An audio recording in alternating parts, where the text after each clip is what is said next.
পাগলের জগৎটা হচ্ছে বেদাতীত জগৎ, বেদ বিধির উপরে যারা বিরাজ করে। বিধি মানে আইন। ভারতীয় দণ্ডবিধির ৩০২ ধারায় ফাঁসি দেওয়া হইল। বিধি মানে কি? আইন। যারা সমস্ত আইনের ঊর্ধ্বে উঠে ঈশ্বরের সঙ্গে সম্পর্ক করে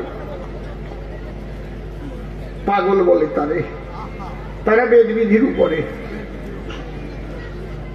এই জন্যে প্রকৃত মতুয়াও বেদাতীত, প্রকৃত ব্রজপ্রেমের প্রেমিকও বেদাতীত হয়। তাই ভাগবতে লেখা আছে, কৃষ্ণ ভজিতে কেন করো রোষ, এক গোবিন্দ ভজিলে সব দেবতা সন্তোষ। আমার তারক চাঁদ লিখলেন যে যাকে ভক্তি করে সে তার ঈশ্বর, ভক্তি যোগে সে তার স্বয়ং অবতার। কথাগুলো ভালো করে শুনবেন না, শুধু এগুলো অনুধাবন করবেন। ঠাকুর ভবা পাগলা বলে গেলেন, রাখিও সবার মন, ভাবিও একজন। এই জন্য হনুমান রামকেই ভালোবাসত, সবাইকে মানত। আগে সনাতন ধর্ম ছিল, সেই ধর্ম থেকে হিন্দু ধর্ম হলো, সেই হিন্দু ধর্ম থেকে আবার তারক গোসাই বললেন কি, আদি সনাতন ধর্মটাকে ওর পাশে আবার একটা সূক্ষ্ম শব্দ বসিয়ে দিয়ে সূক্ষ্ম সনাতন ধর্ম। তাহলে হরিচাঁদ এলেন কেন? সেই সূক্ষ্ম সনাতন ধর্ম জগৎবাসীকে জানাতে। আর ধর্মের যে গূঢ় কথা, সেই গূঢ় গম্য যা, তাই প্রচার করার জন্যে আমাদের ঠাকুর পূর্ণ ব্রহ্ম ভগবান হরিচাঁদ এসেছিলেন দুনিয়ায়। তাহলে পাগল আবার তার ভিতরে ৩ প্রকার মতুয়া দেখলেন। এইগুলো থেকে মতুয়া ধর্ম এসে আমি জানাই আপনাদের পাশে, তাহলে দেখেন যেভাবে পাগল এসে দিলেন পরিচয়, সেই যে মতুয়া ধর্ম এলো সূক্ষ্ম সনাতন ধর্ম যদি হলো, তা আবার কেন এই ৩ ভাগ হয়ে এই ৩ চলেছে ৩ রকম রাস্তায়। এই জন্য পাগল পুনঃ আমি তোমার কাছে প্রশ্ন করি না, যে এই মতুয়া ধর্ম মানে যেটা সূক্ষ্ম সনাতন ধর্ম, তা আবার ভাগ হলো কেন? এই ভাগ কেন? একটু ভালো করে তুমি দিও পরিচয়। হ্যাঁ, আর এই ৩টের ভিতরে এই তো। আর যে নিচে বসে আছেন আমার শ্বশুর মশাই, হরি বলো, হরি বলো বাবা। তাহলে এই ৩টের ভিতরে আবার আসল কোনটা, তাই তুমি বলে দাও আজ আমারে। এই ৩ প্রকার মতুয়ার ভিতরে আসল হবে কোনজন? ওই একটা ছেলে স্কুলে পড়ে, তো শিক্ষক ক্লাসে গিয়ে বলছে, পড়াচ্ছেন উনি বাংলা ব্যাকরণ। তো এই ছেলেটা ও ভারী চঞ্চল, মানে দুষ্ট থেকে সবসময়ের জন্য দুষ্টমি করে। যদিও শিক্ষক তাকে ক্লাসের ভিতরে, তবুও ওর যা করার ওটা করেই যায়। এই কারণে ও করছে কি, ও বাড়ি থেকে কিছু কুল 2 পকেট ভরে নিয়ে গেছে। তা বসছে সকলের পাশে, ওই পাশে বসে কুল এক একটা করে খায়, আর এই আটিগুলো ওই আটির সামনের দিকে এভাবে ছুঁড়ে ছুঁড়ে দেয়। তা বেশিরভাগ আর কি ওই বাঁ দিকে যারা আবার আলাদা বসে আছে, এদের ওই দিকেই বেশি যায়। মানে মেয়েরা যেদিকে বসা, ওই দিকেই আর কি ওর বেশি করে ওই দিকে ছুঁড়ে ফেলা। তো এইবার একেবারে প্রধান শিক্ষক হয়েছেন উদয়, তো উনি এই বাংলা ব্যাকরণ পড়াচ্ছেন।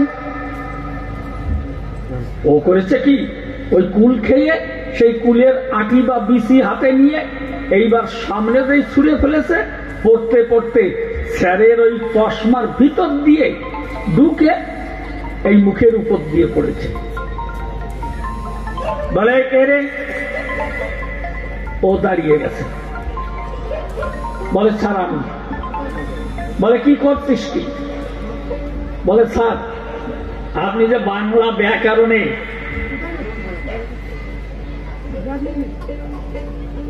হ্যাঁ দাদা,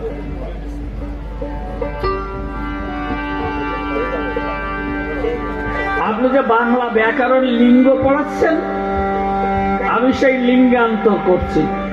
বলে লিঙ্গান্তর করছিস মানে? ও কয় যে এই যে আমি কুল খাচ্ছি। বলে কুলেরও আবার লিঙ্গান্তর হয়? যে হ্যাঁ স্যার। স্যার বলছেন, কৌতূহলী হয়ে জিজ্ঞেস করছেন দাদা কুল কোন লিঙ্গ? ও বলে যে স্যার পুংলিঙ্গ। বলে কুলেরও আবার লিঙ্গ আছে, পুংলিঙ্গ কি করে হয়? বলে কেন স্যার? ওই যে আপনার চশমার ফাঁক দিয়ে যা পড়লো, মানে কুলের ভিতরে বিসি আছে, এই জন্য একটা পুংলিঙ্গ। কুলের মধ্যে বিসি আছে, এই জন্য ওটা পুংলিঙ্গ। স্যার বলছেন কোন আইনে বললি?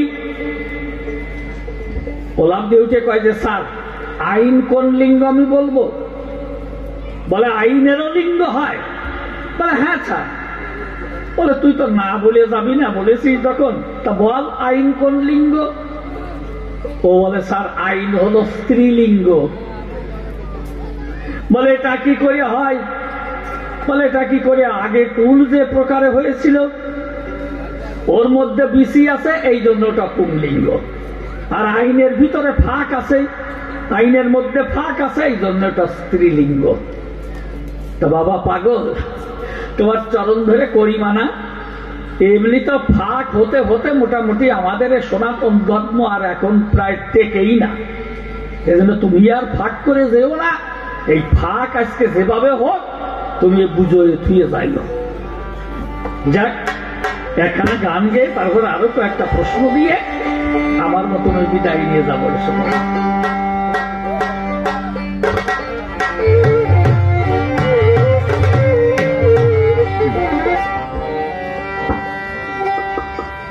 আমি তো মাকে যে পাবো দয়াল, সে আশা মোর।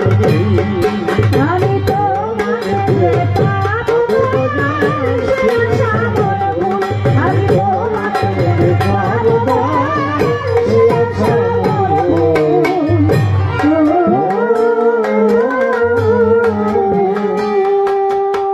আমার মন মায়ে মন বাগিচায়, মন বাগিচায়, মন বাগিচায় ফুটল না পশ্চিম ফুল।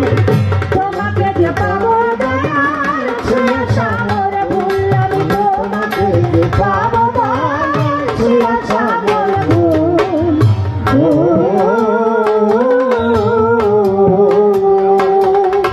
মুখে আমার ফাগুনের বলি, কর্মের বেলায় থাক।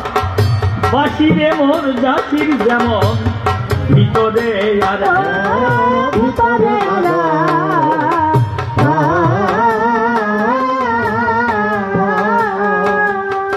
আমার মন মুখে নাই ভীষণ, মন মুখে ভীষণ আমার মন মুখে নাই ভীষণ খারা।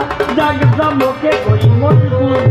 তোমাকে যে পাবো দয়াল, সে আশা মোর ভুল। আমি তোমাকে যে পাবো দয়াল, সে আশা মোর ভুল।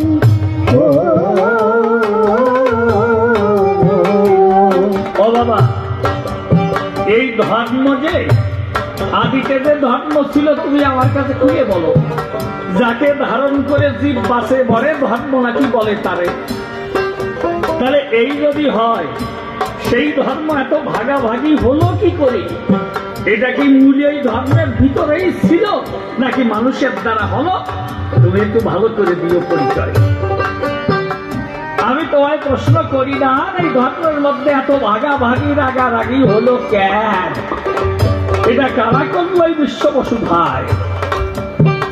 এই ধর্মের মধ্যেই ভাগ ছিল না। ধার্মিক যারা চরাচরে, ও পাগল বলো দেখি তুমি আমার দ্বারে, তারাই সেই ভাগাভাগি করে, রাগারাগি করে এই ধর্মের এত ভাগাভাগি হয়।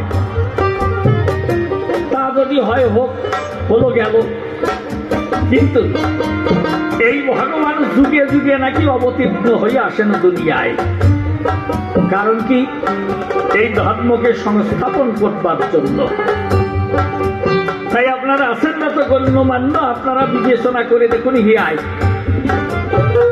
আপনারা বুঝে নিবেন আমার বাণী এই দেশে। দেখেন আমাদের যে গীতাখানি, যিনি কৃষ্ণ নীলমণি ওই গীতার মধ্যেই নিজ মুখে দিয়েছেন পরিচয়। তাহলে ভগবান আসেন কেন? যদা যদা হি ধর্মস্য গ্লানির ভবতি ভারত অভ্যুত্থানমধর্মস্য তদাত্মানম সৃজন্মহঃ পরিত্রাণায় সাধুনাং বিনাশায় চ দুষ্কৃতঃ ধর্ম সংস্থাপনার্থায় সম্ভবামি যুগে যুগে। তাহলে যুগে যুগে ভগবান এই জগতে হয় অধিষ্ঠান, এই ধর্মকে করতে সংস্থাপন। ও পাগল, এই যদি হয় ভগবান বারে বারে আসেন দুনিয়ায়, তারপরেও ধর্মের মধ্যে কেন এত ভাগাভাগি রয়? এ মূলে আছে এর কি কারণ? কোন কারণে এত ভাগাভাগি হয় তুমি একটু আমার কাছে ভালো করে দিবে পরিচয়। কেন হলো ধর্মের এত বড় অবক্ষয়? ধর্ম যদি হয় সনাতন, হ্যাঁ হ্যাঁ আছে। তাহলে সনাতন শব্দের অর্থ কি আমি আপনাদের কাছে বলে রাখি, যার জীবনে কখনো নাই ক্ষয় এবং ব্যয়। আপনারা করে দেখেন বিবেচনা। সনাতন শব্দের অর্থ যা আমরা সকলেই জানি তাহা, এর কিন্তু ক্ষয় নাই, ব্যয় নাই, অব্যয়, অক্ষয়, চিরশাশ্বত সনাতন। আচ্ছা, তাই হলে পরে পাগল তুমি একটু বুঝাই দাও দেখি আমারে, তাহলে যুগে যুগে এই ধর্মের এত অবক্ষয় কিসের তরে তুমি একটু ভালো করে দিও পরিচয়। কেন এত ব্যবধান হলো আমার কাছে ভালো করে খুলে বলো। এই ধর্মের মধ্যে এত ব্যবধান কি ধার্মিকের দ্বারায়, নাকি যারা ধর্মগুরু?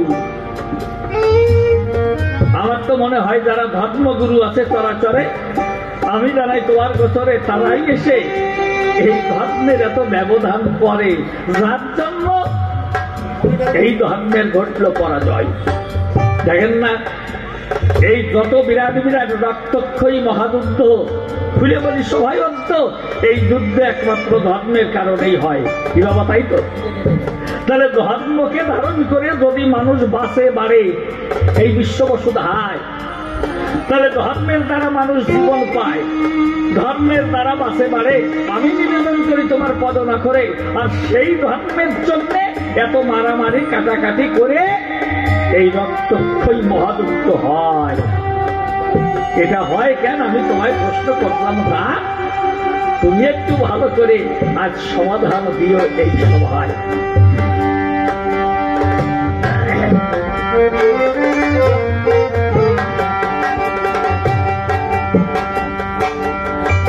অবহেলায় কেটে গেল সারাটি জীবন, একদিনও না তোমার নামে সত্য মত না।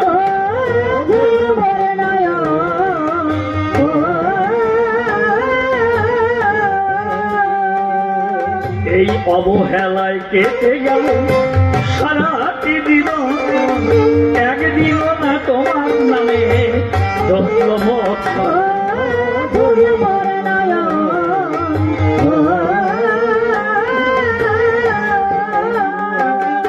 যদি ধরতাম সাধু গুরুর চরণ, পরিণামে পেতাম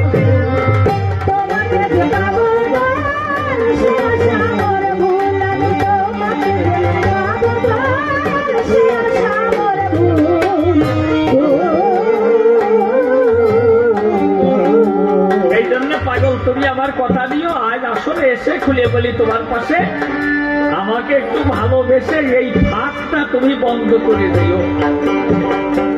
ধর্মের মধ্যে এই ব্যবধান আমি তোমার কাছে প্রশ্ন করি না, এই ব্যবধান কেন এমন হলো? তাহলে দুর্লভ মানব জন্ম থেকে এসেছি ভাবে বিষয় মনে মত্ত হয়ে,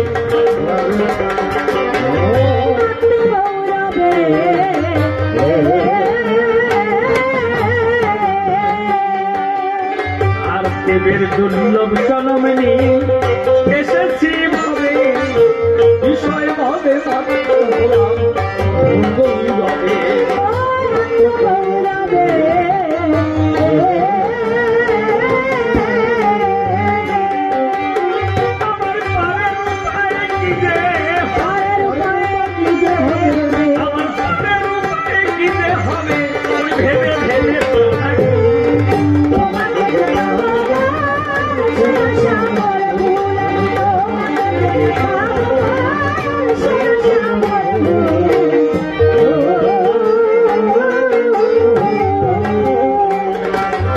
নিশি বলে করলাম শুরু অপরাধ জমা, তুমি নাকি পরম দয়াল, দয়ার নাই সীমা।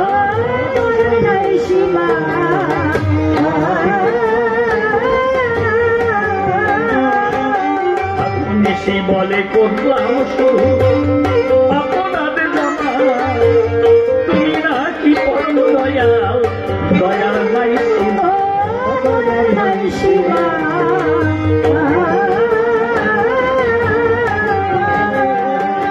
তুমি করলে করতে পারো, তুমি করলে করতে পারো, আমি সেই ভালো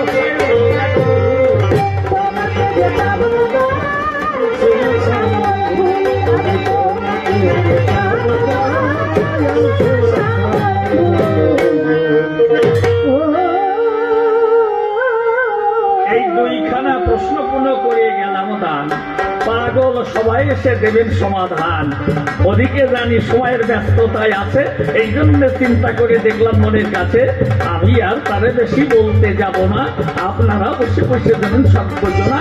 এরপরে কোনো পাগল দিকে যাবো আপনাদের সন্তুষ্ট করতে হবে পর, তবে আর বেশি বলে দরকার নাই। তবে আমার মতো আমি এখন ছেড়ে দিয়ে যাই, এই পর্যন্ত করি ক্ষান্ত রাধাকান্ত শরীর প্রেমানন্দে ভক্তবৃন্দে বলুন হরি হরি হরি। তিন ভাগ করে গেলে এর মধ্যে শ্রেষ্ঠ কি? আর সনাতন শব্দের অর্থ হচ্ছে চিরশাশ্বত।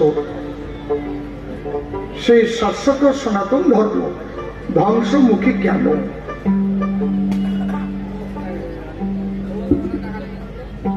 আর শেষে বলেছে সনাতন ধর্মের ইতিপূর্বে কখনো পাগল দেখি নাই, হরিচাঁদের দরবারে পাগল কেন? আর বেশি টেপাটিপি করে না, এক জায়গা রেখে দাও, কেউ নেই, একদম এক জায়গা ফিক্সড করো। আমি একখানা গান ধরে জবাবগুলো দিয়ে যাচ্ছি আপনাদের।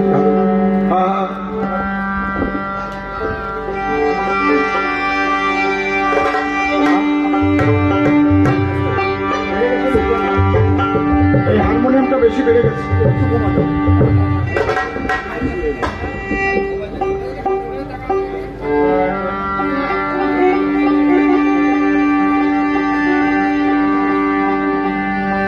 ওই তো গোলাপি, হ্যাঁ গোলাপি, হ্যাঁ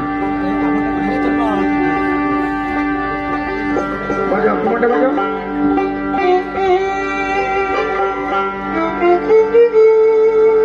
ঠিক আছে,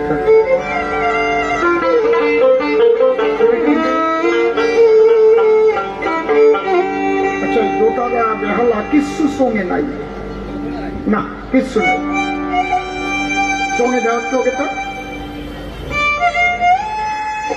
প্রভুপাদ অশ্বিনী কর্তার একটা গান, সেই গান দিয়ে সমাধান দেখছি।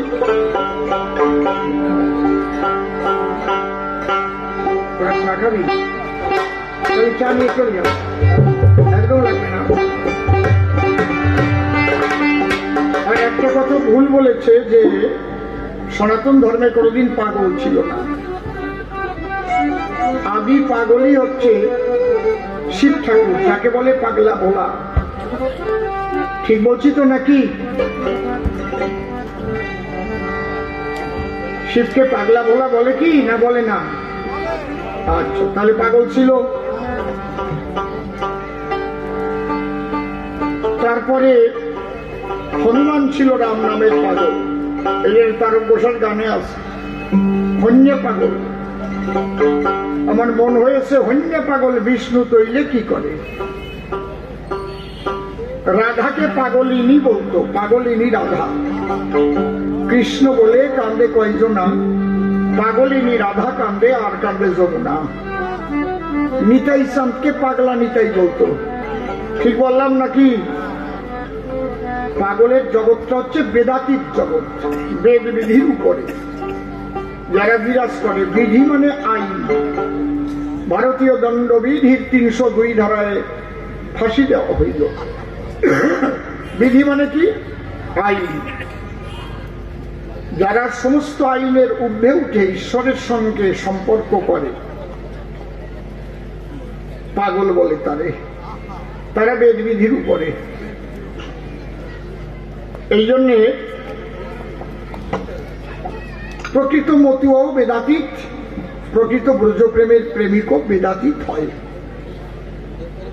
তাই ভাগবতে লেখা আছে, কৃষ্ণ ভজিতে কেন করো রোষ, এক গোবিন্দ ভজিলে সব দেবতা সন্তোষ। আমার তারক চাঁদ লিখলেন যে যাকে ভক্তি করে সে তার ঈশ্বর, ভক্তি যোগে সে তার স্বয়ং অবতার। কথাগুলো ভালো করে শুনবেন না, শুধু এগুলো অনুধাবন করবেন। ঠাকুর ভবা পাগলা বলে গেলেন, রাখিও সবার মন, ভাবিও একজন। এই জন্য হনুমান রামকেই ভালোবাসত, সবাইকে মানত। একই রামের ভিন্ন অবতার এটা হনুমান জানত, কিন্তু রামকেই ভালোবাসত। এই জন্যে শ্রীকৃষ্ণকে বলেছিলেন, আমি জানি তুমি রাম ছিলে, তারপরে কৃষ্ণ হলে, শ্রীনাথে জানকীনাথে অভেদ পরমাত্মনে, তথাপি মম সর্বস্ব রাম কমল লোচনে। আমাকে একটু রাম মূর্তি দেখাও। কৃষ্ণ রাম মূর্তি ধরে দেখিয়েছিল। সেই হনুমান যখন হীরামন হলো, সেও হরিচন্দকে বলেছিল, তুমি তো আমার রাম ছিলে যখন, তাহলে আমার একটু রাম মূর্তি দেখাও। দেখাই নাই? বুঝতে পারছেন কি বলছি? এই জন্য রাম, কৃষ্ণ, গৌরাঙ্গ, হরিচন্দ আলাদা করে না। এই আলাদা করা আরম্ভ হলো যেখান থেকে, সেখান থেকেই ধর্মের পতন হলো। আর কি, বেদের যে মূল কথা, সেই কথা যখন বিকৃত হলো, বেদে বলছে জন্মেন জায়তে শূদ্র সংস্কার দ্বিজোচ্যতে, বেদ পাঠেদ ভবেদ বিপ্র ব্রহ্ম জানাতি স্বব্রাহ্মণ। ভগবান শ্রীকৃষ্ণ কি বললেন? চাতুর্বর্ণ ময়া সৃষ্টং গুণ কর্ম বিভাগস। চারটি বর্ণ আমি সৃষ্টি করেছি, কিন্তু সেটা গুণ এবং কর্ম অনুসারে, জন্ম অনুসারে নয়। বেদেও তাই বলছে, জন্মেন জায়তে শূদ্র। শূদ্র কোনো জাত না, কোনো সম্প্রদায় না। শূদ্র মানে অজ্ঞান। জন্ম মাত্র আমরা সবাই অজ্ঞান থাকি।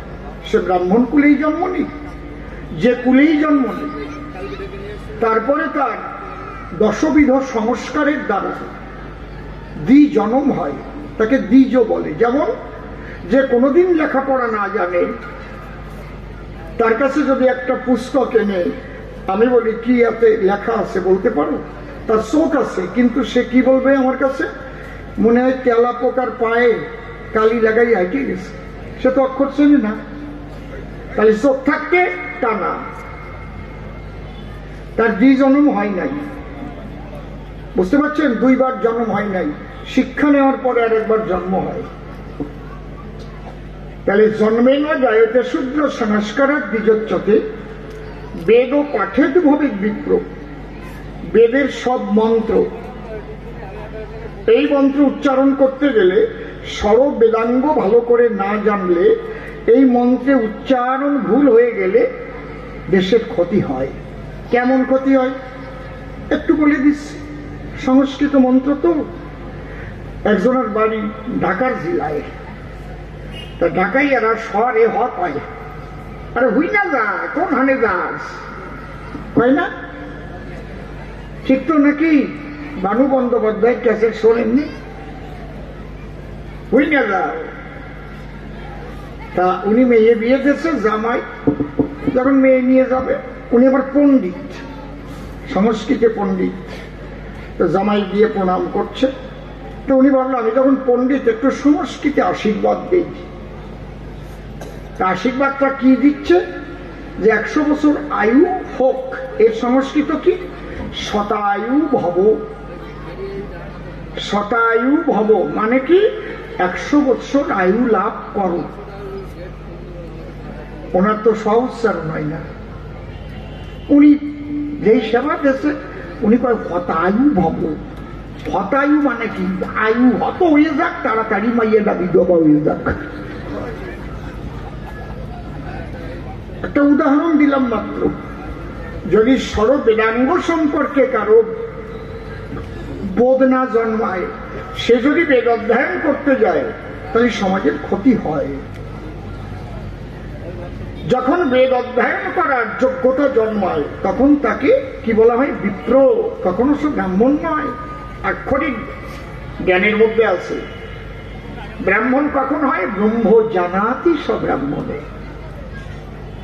এই ব্রাহ্মণ মুসির ছেলে হতে পারে, এই ব্রাহ্মণ নমশূদ্রের ছেলে হতে পারে, আবার ব্রাহ্মণের ছেলে ব্রাহ্মণ নাও হতে পারে। বুঝতে পারছেন কি বলছি? এই ব্রাহ্মণ ক্ষত্রিয়ের ছেলে হতে পারে, সাধনা করে, যেমন বিশ্বামিত্র গাধীর নন্দন, সাধনার দ্বারাই ব্রাহ্মণ। বশিষ্ঠ বেশ্যার নন্দন, সাধনার দ্বারাই পেয়েছে ব্রাহ্মণের শ্রেষ্ঠ আসন। লেখা আছে শাস্ত্রে, ব্যাসদেব জারজ সন্তান, যখন তার জন্ম হয়, আমার কাছে বলুন দেখি, তার বাবা তার মাকে বিয়ে করেছিল নাকি? জন্ম নিয়েছে কুমারী অবস্থায়। তাহলে কুমারী অবস্থায় কেউ জন্ম নিলে তাকে জারজ সন্তান বলে। ঠিক বললাম না বেঠিক বললাম? আমি ব্যাসদেবকে অসম্মান করার জন্য বলিনি, আমি দেখাচ্ছি জন্ম হোক যথাতথা, কর্ম চাই ভালো। সেই ব্যাসদেব কর্মের দ্বারাই সনাতন ধর্মের ধর্মগুরু হয়ে গেল। কত বড় সাধনা তার! সে সঞ্জয়কে দূরদর্শনের ক্ষমতা দান করলো। তার শিষ্য সঞ্জয়, গবলগণ ঋষির পুত্র, ধৃতরাষ্ট্রের কাছে বসিয়ে দিল। ধৃতরাষ্ট্র বলল, আমি তো অন্ধ, তা আমি একটু কুরুক্ষেত্রের যুদ্ধটা দেখতে চাই, তুমি আমাকে একটু দিব্য দৃষ্টি দান করো ব্যাস গোসাই।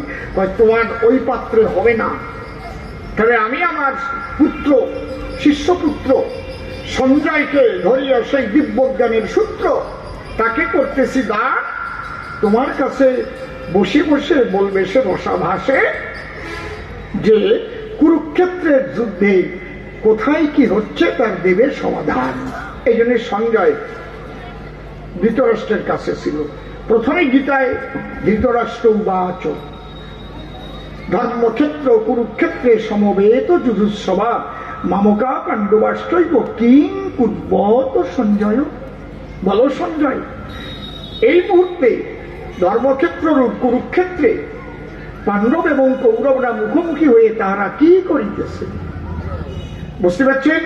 তাহলে সঞ্জয়, আমরা যেমন এই যে 2 দিন আগে ক্রিকেট খেলা হলো, দেখেন নাই টিভির পর্দায়? পাকিস্তানদের দেশে, জম্বের দেশে একদম 6 উইকেটে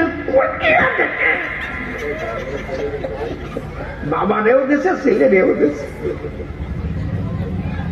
তাহলে এই দূরদর্শনের ক্ষমতা এটা কে দান করেছিল? ব্যাসদেব। ব্যাসদেব যার সন্তান হলেও সাধনার দ্বারাই উন্নত হয়েছে। ব্যাসের বাবার নাম কি? পরাশর। তার বাবার নাম কি? সৈত্রী। মায়ের নাম উদ্রসন্তী চণ্ডালিনী। তার গর্ভে জন্ম হয়েছে, সাধনার দ্বারাই ব্রাহ্মণ হয়েছে। যেদিন থেকে সনাতন ধর্মে সাধনা বাদ দিয়ে জন্মসূত্রে ব্রাহ্মণ ক্ষত্রিয় বৈশ্য শূদ্রের দাগ লাগানো হলো, সেদিন থেকে সনাতন ধর্মের অধঃপতন হলো।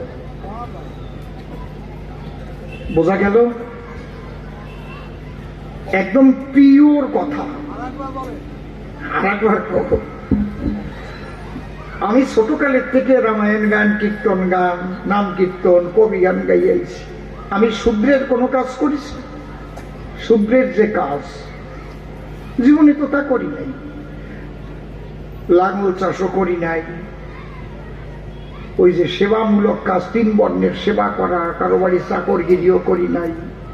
তাহলে আমি গান গাই, কিন্তু আমার খাতা কলমে লিখতে হচ্ছে আমি শূদ্র, নমশূদ্র। বুঝেছেন? আগে কিন্তু 4 বছর পর পর বৈদিক যুগের সেন্সাস হতো।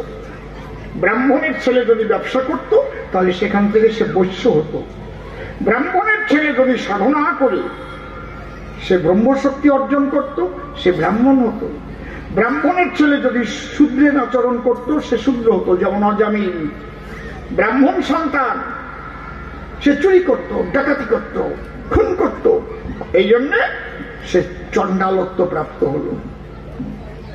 এটি হচ্ছে সনাতনের রীতিনীতি। সমাজের 85% মানুষকে এইভাবে পিছিয়ে রেখে রেখে হাজার হাজার বছর ধরে এক শ্রেণীর মানুষ সমস্ত কিছুকে ভোগ করে, খালি একটা সুতুয়ার দ্বারায়।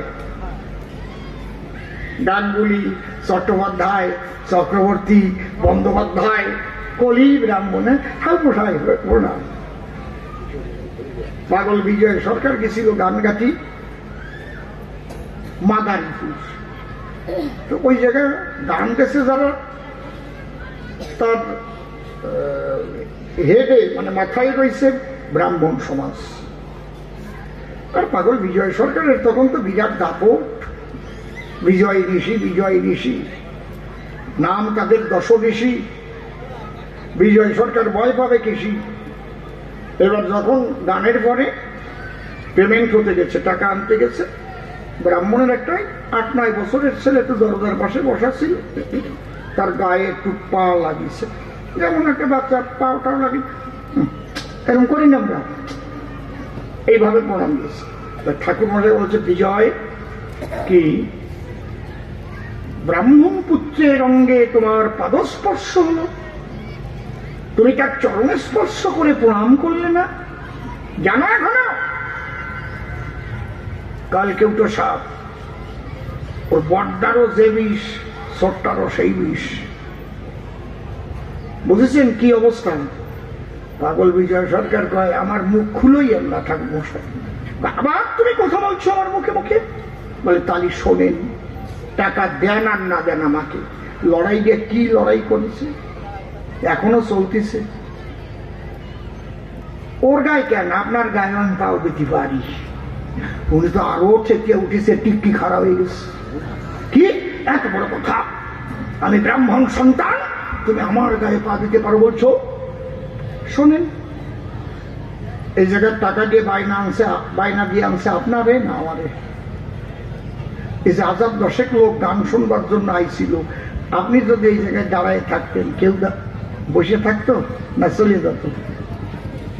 তাহলে এই বিজয় সরকার, আমি সাধনার দ্বারা সেইটুকু অর্জন করেছি, ওটুকু আপনার মধ্যে নাই। এইবার এই জন্যই একবার আপনারে আমি পাও লাগাতে পারি। 2 নম্বর হচ্ছে কি, আপনি যে জিনিসপত্র জানি এটা নিয়ে তন্তর মন্তর কনটন, ওগুলো মুখস্থ আমার সব, গীতা, ভাগবত, মহাভারত, চৈতন্য চরিতামৃত, হরিলীলামৃত, বেদ, পুরাণ, উপনিষদ, এগুলো তো আপনাদের বধ, ওইগুলো আমি বলে বেড়াই। তা আপনার চাইতে জ্ঞান আমার কম নাই, তাহলে আপনি বয়োবৃদ্ধ হলেও আমি জ্ঞানবৃদ্ধ। এই জন্য আর একবার পাও লাগাতে পারি, আর একবার পাও লাগাতে পারি। আপনারা আমাদের যোগ্য সম্মান দেন নাই, দলিত, পতিত, লাঞ্ছিত, বঞ্চিত করে রেখেছেন। 3% মানুষ হয়ে আমরা সমাজে বেশি, এই জন্য আপনাদের লাথি পারি। এই কইয়ে তোমার টাকা নেব না, এই দাতা দিলাম, টাকা না নিয়ে চলে যাবে। এর নাম পাগল বিজয় সরকার। এই কবিরা আজীবন এই ব্রাহ্মণ্যবাদের বিরুদ্ধে লড়াই করে আসছে। এখন তো আর তা নাই সে ব্রাহ্মণ্যবাদ। ওই সূত্রটার নাম যোগ্য সূত্র, যোগ্যতা অর্জন করে গলায় ভর্তি হয়। ওই সূত্রটা কয় গুণ থাকে? 9 গুণ। কি কি গুণ? সমদম তপশৌচ খান্তি রাজ্যবম এবচ জ্ঞান বিজ্ঞান মাস্তিকম ব্রহ্মকার্য সমাবজন। এই 9টা গুণ যদি সাধনার দ্বারায় কোন মুচির ছেলে অর্জন করে বসুধায়, তাহলে সে পইতে নেওয়ার অধিকারী হয়। নিলিও পারে, না নিলিও পারে। বিচরণ পাগল কোনদিন নেয় নাই, কিন্তু মুখ দিয়ে আগুন জ্বালাইছিল। কি কইছি বুঝেছেন? গুরুচাঁদ কইছিল বিচর হোক, কি কয় শুনলি ওই বাহন? ওই বাহনের মুখ দিয়ে আগুন জ্বলবে নি? তুই একটু ধর, ওই মুড়ো ধরিয়ে ফুটে ফু দিয়ে বিচরণ পাগল আগুন ধরাইছিল, কিন্তু তার গলায় কি পচিয়েছিল? দরকার হয় না, ওইটা ভিতরে থাকে। রামপ্রসাদ সেন নিজে বক্ষ কেটে দিয়ে ভিতরের থেকে রক্ত পইটা বের করে দেখিয়েছেন। সেন যেদিন থেকে কর্ম গুণ বাদ দিয়ে জন্ম অনুসারে বর্ণের দাগ আরম্ভ হলো, সেই দিন থেকে সনাতন ধর্ম ধ্বংসমুখী হয়ে গেল। ওই মন্দিরে ঢুকতে পারবা না, এটা তুমি ছুটি পারবা না, এ জায়গা তুমি বসতে পারবা না। আমার বাড়ি মেথর কাজ করলি তারে ঘরে নিয়ে খাবার দেই, সাবান দিয়ে খাও, দয় নিয়ে ঘরে বসে খাও। বাবা, তোমরা তো সমাজের ভগবান, তোমরা যদি আমার পায়খানা পরিষ্কার করতে না আসতে, তাহলে ওই গু তো আমার পরিষ্কার করতে হতো না? তাহলে তোমরা যে কাজটা করো, যে কাজ করে সেই কাজ অনুসারে সে বড়। যে চাষবাস করে, তুমি তো থাকো কাছের ঘরে, ঠান্ডা ঘরে বসে ও সরু সরু সিগারেট খাও, রাত্রিবেলা মাল খাইয়ে ঘুমাও। আর ওই মানুষগুলো কি করে? মাঠে খাটে, রোদ্রে পুড়ে, জলে ভেজে, আধা পেটে। তোমরা যারা চাষা বলো, তারাই দেশের আশার আলো, ভারত মাতার অমৃত সন্তান। তারা পেটের ক্ষুধা মিটাইতে মাঠে ফলায় সোনার ধান, নিজের জীবন দেয় উৎসর্গ, বিশ্ববাসীর বাঁচাতে পড়ান। সবুজ ধানের পাতার দোলনায় অবুজ চাষির মুখের হাসি তার মাঝে লুকায়। তারা রোদ্রে পুড়ে বদন শুকায়, লুকানো গোপন আশায় আনন্দেতে বুক ভরে যায় কাটে যখন মাঠের মাঠা ধান। ওরা ভারত মাতার অমৃত সন্তান। একে করে অপমান। সুকান্তর সারপত্র পড়বেন, সুকান্ত ভট্টাচার্যের সারপত্রটা পড়বেন, চটি বই কবিতা, তাহলে বুঝতে পারবেন। এই জন্যে সনাতন ধর্মের মানুষের ঐক্যবদ্ধতা আনতে গেলে সবাইকে সবাই ধরে নাও কোলে। শূদ্র বলে অবহেলা করে যদি তাড়িয়ে দাও, অন্তরে দেখো ভেবে তোমার উপর আঘাত এলে এই শূদ্র সমাজই তোমাকে রক্ষা করবে, তাই নয় তোমার কোনো বাবা আসবে না তোমার রক্ষা করার জন্য। ওপার বাংলায় বাউন্ডের সুন্দরী মাইয়া একটাও থাকতো যদি এই নোমরাটাও সরকি না করত। হ্যাঁ, কি সেই নীলকান্ত সর্দার, কত বড় বড় সর্দাররা ছিল, অন্যায়ের বিরুদ্ধে প্রতিবাদ করে আসছে। এই জন্যে চরণ ধরে করি মানা, আপনারা কেউ ভাগাভাগি রাগারাগি করবেন না। এইবার গান গাইয়ে যাই, পাগল তত্ত্ব ব্যাখ্যা করে বিদায় নিতে চাই। আমি কি আমাতে আছি হরিচাঁদের রূপে নয়ন দিয়ে, ঘরে ঘরের বাহির হয়েছি।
দুইবার পাগল হয়, একবার পাগল হয় তাকে পাবার জন্য।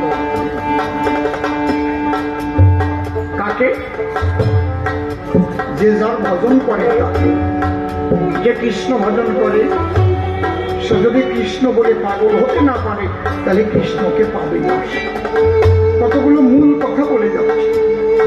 বৈষ্ণবরা তো মালা জপে, মালা জপুন, আপত্তি নাই, কিন্তু গুরুদেব নামের মালা দিয়েছে বলে যদি ভাবেন আমি বড় বৈষ্ণব হয়ে গেছি, তাহলে কোনদিন আপনি কৃষ্ণ দর্শন পাবেন না।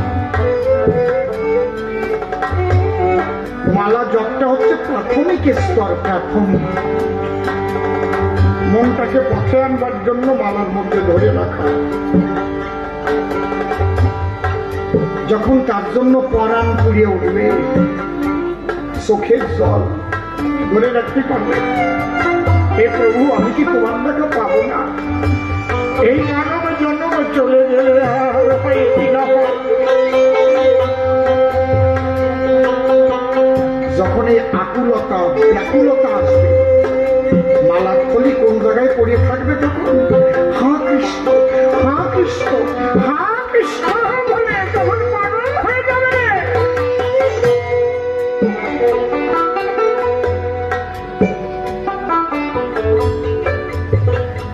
এই অবস্থাটার নামই হচ্ছে মতুয়া, মানে মাতোয়ারা হয়ে যাওয়া। ইষ্ট নামে মাতোয়ারা। মতুয়ার আদি শব্দ হচ্ছে মাতোয়ারা। মাতোয়ারার অপভ্রংশে মাতোয়া, মাতোয়ার গালাগালি হচ্ছে মতুয়া। আমার অশ্বিনীকর্তার গানে আছে, মতুয়া বলে ধরা, মতুয়া নামে ধরা ধামে দিত আগে গালাগালি।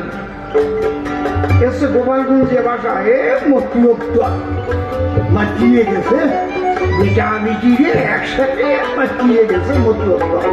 আর বরিশালে কয় হালা তো হালা মৎকর দল মাটিয়ে গেছে। তো গালাগালি ছিল, মতুয়া তো একটা গালাগালি ছিল, কিন্তু মূল শব্দ হচ্ছে মাতোয়ারা। শুনে জানা রাম ভক্ত হোক, কালী ভক্ত হোক, কৃষ্ণ ভক্ত হোক, যে ভক্ত হোক, যতদিন মতুয়া না হবে ততদিন তার ঈশ্বর দর্শন হবে না। মতুয়া মানে মেতে যেতে হবে। এই নামের মালা গোনে জ্ঞান না থাকলে গোনা আসে না। এই জন্যে আমার অশ্বিনীকর্তা লিখেছে না, অজ্ঞান যাবে সজ্ঞান যাবে বাহ্যযন্ত্র পড়িয়ে রবে, এই দশকর যখন হবে তখন উঠবে চিদানন্দের নিশান। দেহ বোধ থাকবে না। দেখবা কারো বাবা, ছোট ছেলের বাবা দূরে গেছে, হঠাৎ ছেলেটা কাঁদতেছে, খালি খালি দিয়েছে, মাথায় কান্দিস কি আর দেখছে, আমার বাবার জন্য পরাণ পড়তেছে। পরাণ পড়বে যেদিন তোমার, সেদিন ভাষা হারায় যাবা। দুই চোখের তুমি সেদিন তুমি থাকবা না। এই পাগল আর তাকে পাবার পরে একবার পাগল হয়। নদী যেমন সাগরকে পাবার জন্য পাগল হয়ে দুই কুল ভাসাইয়া দিয়ে যায়, যখন সাগরকে পায় তখন সাগরের ঢেউয়ের দোলায় আনন্দে দোলে সরোলায়। তাই আমার কর্তার গান,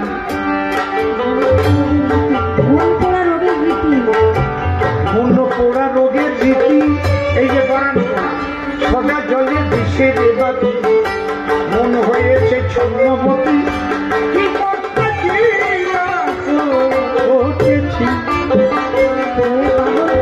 হয়ে পাতাল মালা না কয়া রসই,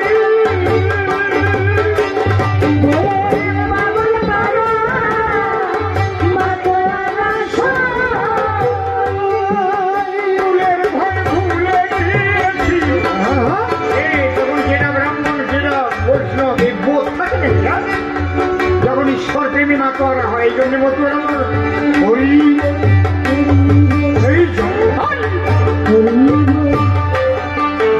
আগে ওরা কান্দি এমন কোন কারণই ছিল না যে দুই চারজন লোক মারা না যেত পায়ের তলায় করবে, কোন কেস হতো ছোট। এখন তো মরিয়ে গেলি পাই মৃত কুটবো, ওরে আমার কপাল রে। এমন কোন বছর নাই 5-10টা মানুষ মারা না যেত। উন্মত্ত হয়ে নাম করতে করতে ওই সেই নিচের থেকে ওই জানাতে এইভাবে নিষেধ ধরে দৌড়বে। তা দেখিস সে পাগলকে সবা, কেউ কারোর দিকে তাকায় না, এক লক্ষে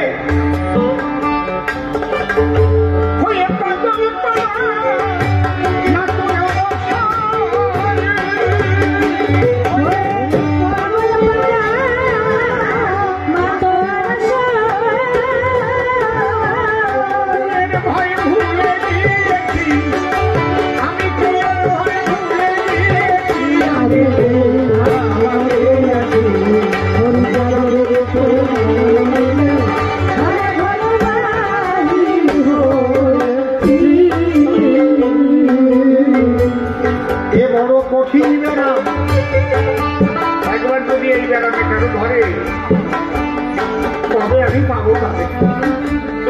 এ বড় কঠিন ব্যারাম, কিছুতে হয় না যাবো, কেবল বলি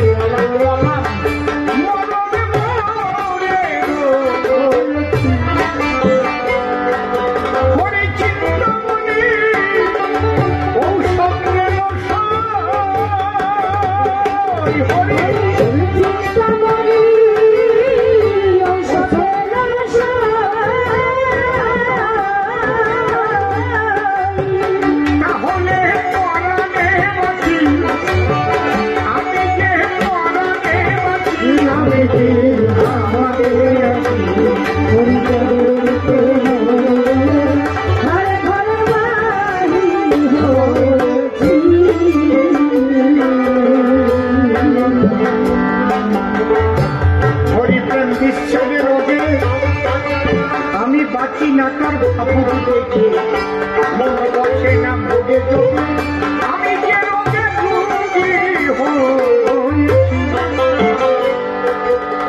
সখী রে।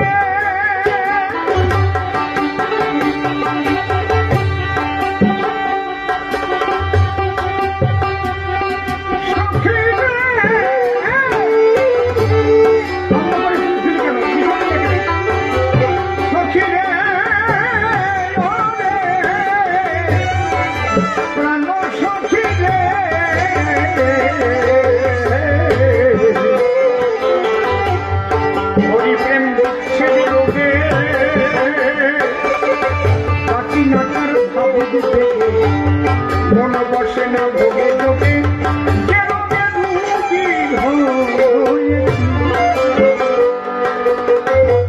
আমি ঘরে খাসি অনেক কান্দি হরি হরি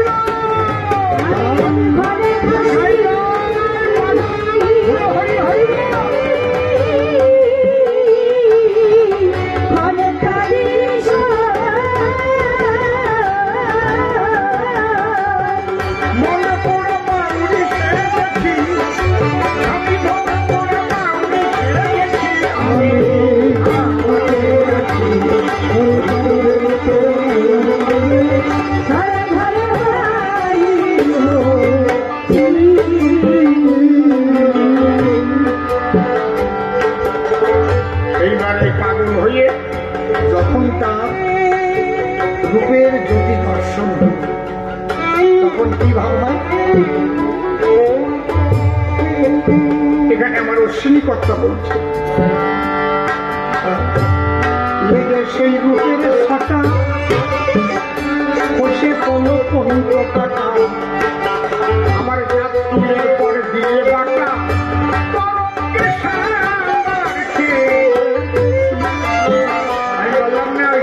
তরঙ্গে বিষে আনন্দে সাঁতার লেগে সেই রূপের সনা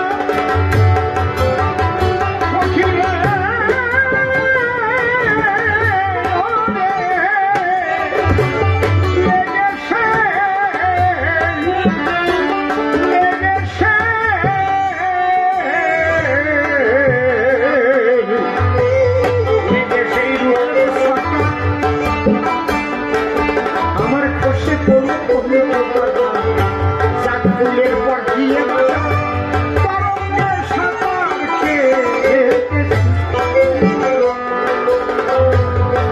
আমি যেতে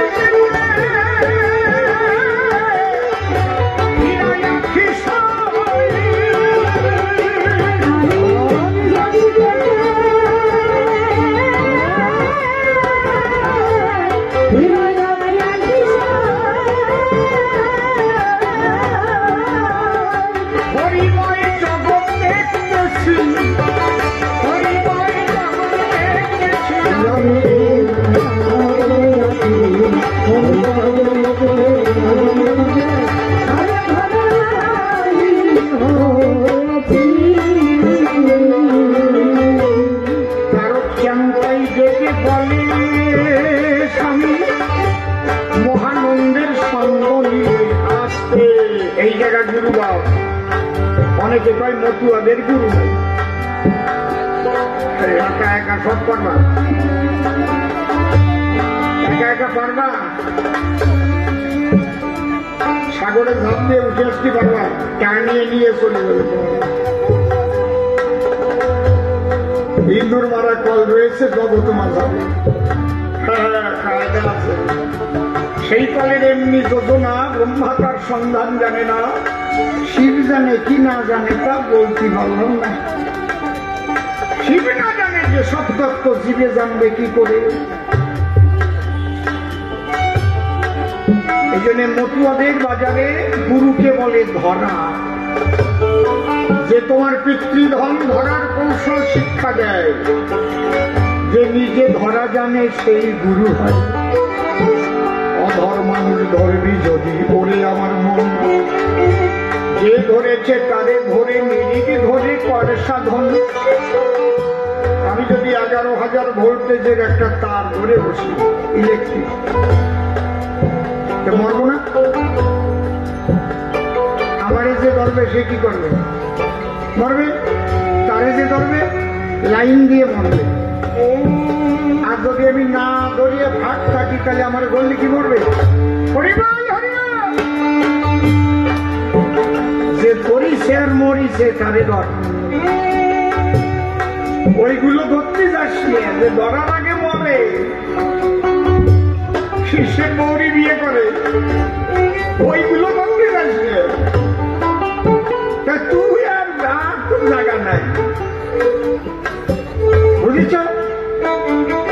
আমার অশ্বিনী করতে গান তারক সন্তাই ডেকে বলে স্বামী মহানন্দে সঙ্গ নিলে তার এই দশা হয়ে কপালে সচক্ষে দেখেছি।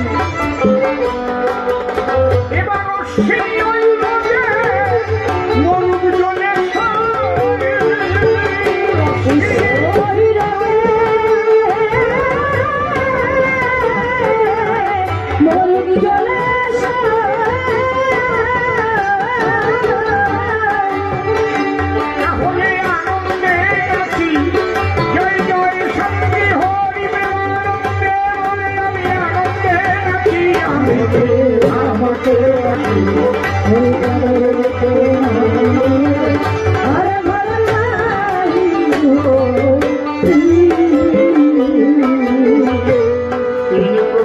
মতুয়ার কথা বলেছিলাম সবার ছোটবেলা। এর মধ্যে কোনটা শ্রেষ্ঠ তার জবাব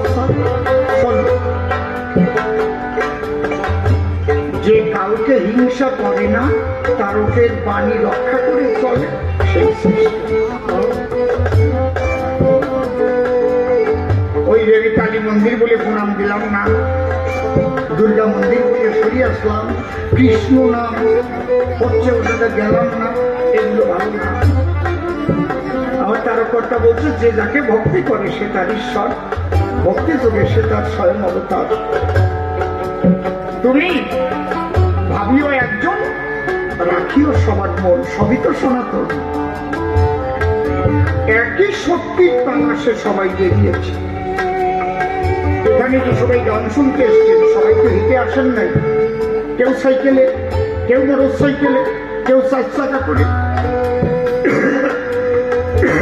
কেউ ভ্যানে করে, কেউ বাসে চড়ে, কিন্তু আসছেন কোথায়? অভিযানে। ঠিক এইরকম কেউ কালী ভরবে, কেউ কৃষ্ণ ভরবে, কেউ রাম ভরবে, কেউ গাছ বসবে, গাছও বসতে পারে। গাছে ভাড়া বান্ডিও তো ছেলে মেয়ে হয় না? কি তোমরা জানো না? ভক্তি করে গাছরে সিন্দুর দেয়, কষা গাছ কুটিয়ে এসরা পুজোর গান গাতি শুনি শিখাবো। আরে তোমরা কারা কারা এসরা পুজোর গান গাইছো? আপুসো করবি যে তোমরা জানো এসরা পুজো? আমি না এখনো অবাক হয়ে যাই যে ওই গান গাই আবার কান তো কুটি হাত দিয়ে দিয়ে হ্যাঁসরা মাগিল তোর প্যাসরা শুন, তাই তিনাই গিয়ে গেল বন্যার ফুল। বন্যার ভুলিতি ভুলিতি নানা গিল মন, আমারে আইয়া দে কুমড়ার ভুল। গাও না এই গান? কিনা কিনা গাইছো আত্ম ওই তো কাটা তাও কান দিছে। এর নাম সনাতন ধর্ম, কেউ বাধা দেয় নাই। এই ধর্মের স্বাধীনতা আছে, সাধনা। গাছের পূজা, মাঝের পূজা, আমরা কুমির পূজা করি না, ভালোই গান গাইয়ে কি করি নাই? শুনো সবে মন দিয়ে করি নিবেদন, মুখ্য বাবু দুঃখের কথা করিব করিব বর্ণন, মুখ্য বাবু সিজন করে স্বামীর গঙ্গা ঘাটে তাও নাই কি কায়দা হয়ে কেউ মানা করেছে? কি সুন্দর ধর্ম সনাতন ধর্ম। বাবা হরিচন্দ্রের জন্য কান্দ, হরিবল বলে কান্দ, কৃষ্ণ বলে কান্দ, কেউ হিংসা করবে না।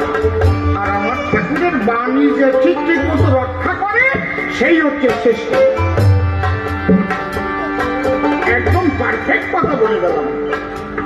অনুকরণ আর অনুসরণ দুটো শব্দ আছে। অনুকরণ মানে কি?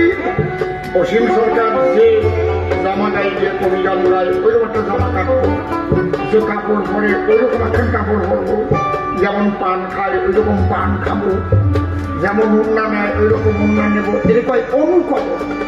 আর অনুসরণ কি?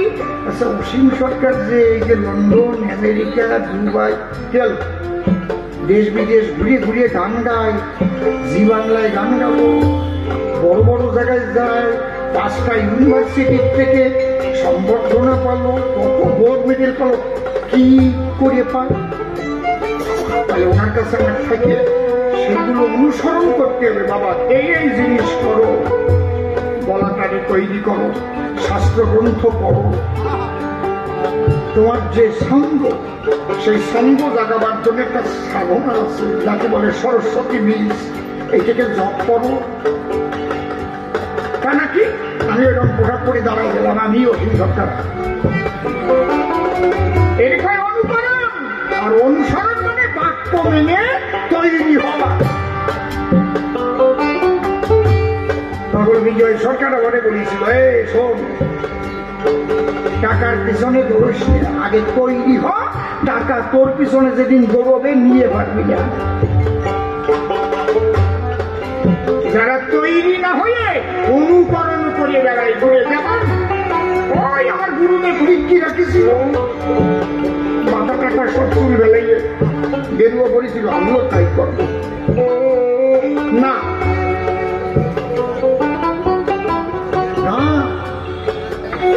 গুরুদেব, তোমার গুরুদেব কলেজ করেছিল, যে জন্য ওই বেশ ধরেছিল।